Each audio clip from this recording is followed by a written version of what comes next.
Open the media door. Open the printhead.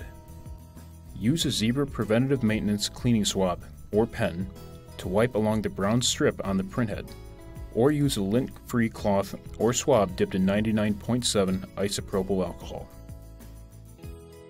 To clean the Platen roller, wipe with a lint-free cloth or swab dipped in 99.7 isopropyl alcohol. Allow the solvent to evaporate. Close the printhead. Close the media door.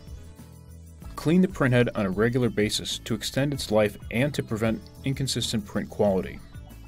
Clean whenever you replace the ribbon on a thermal transfer printer, or when you replace the labels on a direct thermal printer. Also clean the printhead whenever the Clean Head Now appears on the display. We recommend using a Zebra Preventative Maintenance Kit.